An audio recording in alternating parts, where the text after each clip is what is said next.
scariest movie yet in the Great Chainsaw Massacre tradition.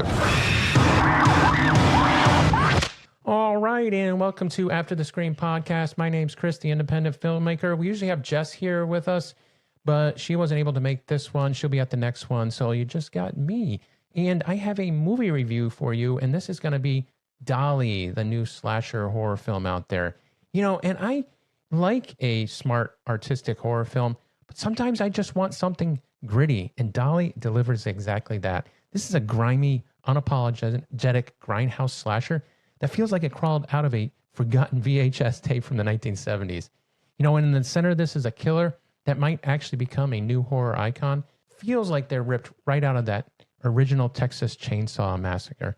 So today I'm going to break down why Dolly works so well, and then we're going to talk about that the gritty slasher horror films are coming back. You know, this film is for those true slasher horror fans out there. This is not a film for everybody. So let's get into it. All right, and if you're new to the channel, we do horror movie reviews, and then we interview creatives in that space. So if you like that, please like and subscribe, comment below. It really helps out the channel. We appreciate it, and we'll respond to all your comments. So thank you for that. So a quick thing about the movie. So Chase, played by Sean William Scott, and then Macy, played by Fabienne Therese. You know, they're going in the woods. He's just dropped off his daughter, and he's going to his favorite spot so he can pop the question to his girlfriend. When they're doing their hike in the woods, they kind of come across these dolls nailed to the tree. Very creepy. But they continue on because he's going to his favorite spot. When he's at their favorite spot, they hear the sound. Chase goes off and runs smack dab into Dolly, who's played by Max the Impaler. That interaction with Chase and Dolly doesn't go very well. So Dolly ends up finding Macy, knocks her out, brings her back to the house, makes her act like a child. Macy must obey everything that she wants her to do. This becomes this claustrophobic one-location survival film. And there's also somebody in the house that's tied up that you'll find out later on. So that's pretty much the concept. Pretty straightforward, not a big plot. So what I find interesting is the director, Rod Blackhurst, the writer-director, and his writing partner, Brandon Weevil. They had been in the studio system for a while. They were having a lot of trouble breaking through, a lot of no's and everything like that. So they got frustrated, and they just said, let's write something that they can manage and they can do themselves. And he had this idea in his head. And then back in 2021, they actually shot a short concept film that's actually on YouTube. You should check it out. And he was able to get the film made from that. And the name of that is Baby Girl, which they do call Dolly in the film Baby Girl. You know what? And the thing is with this film, you know, I really like the old style. You know, I grew up on the old style slasher, grindhouse, gritty, you know, Texas Chain Saw Massacre, you know, the old horror icons from back then, and that look. And this is what this really gives you. And that's one of the things of this film that I really loved. It's very gritty. It was actually shot on 16 millimeter film. And it was like one of those things when you're making a film, it's that happy accident, because that was never the intention. It was just, they're like, okay, what's the cheapest way to do it so we don't have to use a lot of lights and a lot of grip equipment? So they were like, let's just shoot it on film. So it does well in low light, and they were able to shoot it that way. And it just gave it that great look from back in the olden days. You know, and then also they'd had a lot of chaotic camera movement, a lot of panning, a lot of moving around in your face kind of thing. So it really puts you right in there, and it gave you that claustrophobic at times, or that panic moments at times that made you feel unsettled while you're sitting in the theater and just not sure what's going to happen next. And I liked that part of it a lot. And the other thing too is just the color look of it. And I think the director said he used the color the palette from like a Disney movie, like a Disney animated movie back in the day.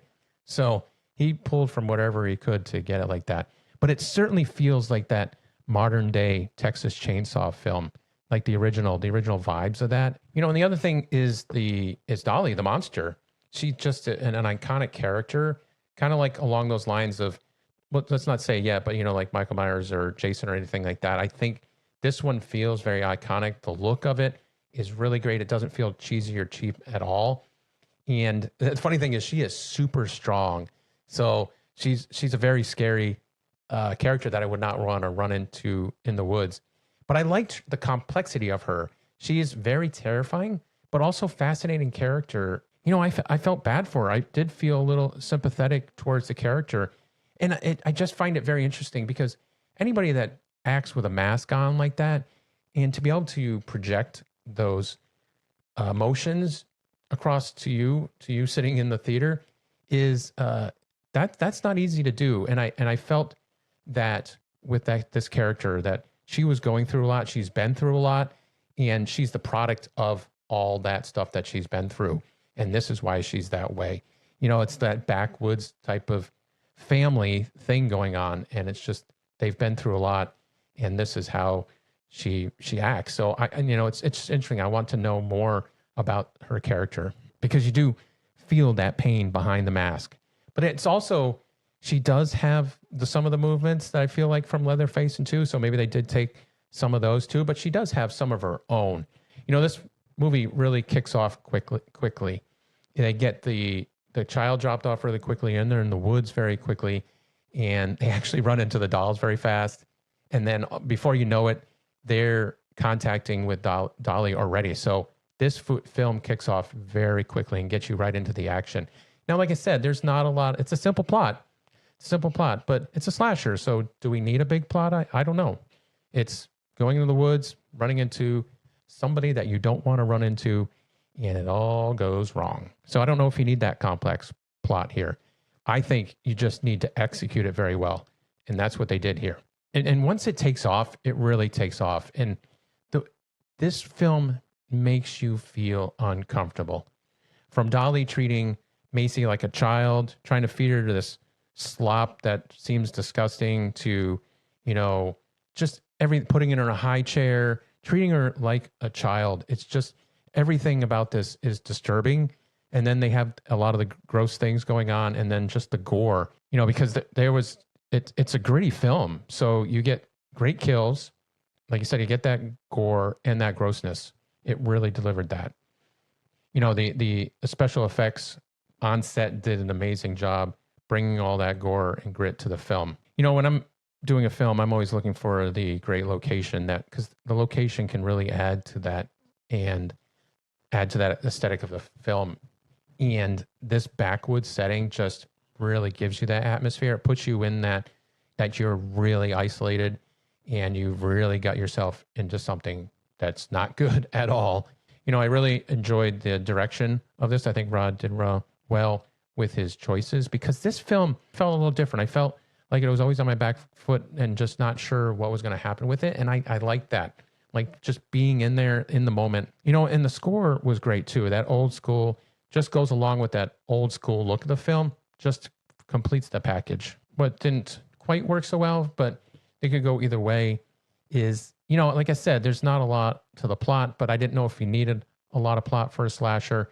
And they are hoping for more. They really are hoping to do more of these films. So I think as we go along, and if he does more of them, you'll get more of the backstory. Some people don't like the typical horror tropes, like they following the dolls nailed to the trees. Any normal person probably turn around. You hear a noise in the woods. Are you going to go off alone to check it out? Probably not. So there's those things that do it, but I feel like those are the driving engines of this film. You need the characters to make some stupid decisions, or if they make everything perfect decision, then you don't really have a movie. So they kind of have to make these stupid decisions. Now, Sean's character, Chase, this is his favorite spot he's been to. So for him, I think he feels comfortable in the woods. So for him, it's just like, whatever, I'll go check it out. I've been in these woods my whole life, and I feel fine doing that. So I think that's where you can get around that a little bit. But again, not everybody's going to like those choices and get mad. They're going to get mad at those characters for making those choices. But in my mind, I feel like you have to do that to get these characters to continually move forward. One of the big things when it comes to films like these is this film knows what it is and is willing to accept those tropes and accept what it is. There's a little tropes to it, a little bit of campy to it, but it's willing to accept that. So if the film is willing to accept it, then I'm willing to accept it as the audience member, and we can move on and enjoy the movie. And that's what I did. And then some of the CGI, you could tell it was CGI. But again, indie film, low budget. If you're going down that CGI road, you only have so much money. So it doesn't take away from it. There's only a few that really are a couple things that are noticeable. I've heard some complaints that you don't get to know the characters. Because like I said, you jump right into the film and you get going. But I argue that maybe you're not supposed to care about the two characters as much as you're supposed to care about Dolly. Because like I said earlier, is you really feel the pain and you really want to get to know Dolly and her backstory even more. So I think that it's really her story, Dolly's story, that you want to get to know. So I want to just wrap this up real quickly here. This, like I said at the top, this film is not for everybody. This is a gritty, grimy 1970s-ish horror slasher film. It's gory, it's disgusting, and it's a fun ride. It's a fun ride if that's the kind of thing that you like, but not everybody's going to like that. But I can tell you from watching some interviews with the writer-director, he really poured his heart and soul into this film, and I really appreciate that about him. And we're here on this channel to celebrate indie horror. So we're celebrating that. I think he has a win here with this one, and I'm interested to see more of this story. I think there's more to tell, which is very exciting with this story. So these films from these independent people are really getting it out to the mainstream, and that's great. It's great. There's a lane for everybody. Sit back and enjoy the ride that he put on. My recommendation out of 5 screaming smiles, I'm going to give this a 3.5 out of 5 screaming smiles. 3.5 out of 5 screaming smiles. I don't know if it's going to be in the theater where you're at anymore. It came out a week or so ago, but if it's in the theater, go support them and go check it out. I think you'll like it. If not, I know it's coming out on Shudder very shortly. So if you do have Shudder, go check it out as well. I think you'll enjoy it. So again, please like and subscribe. Please comment below. Comment on what's your favorite horror slasher film out there. Is it this one? Is it one of the ones from the 70s and 80s? Please tell me. We'd love to discuss. And until next time, I appreciate it. Thank you guys for joining.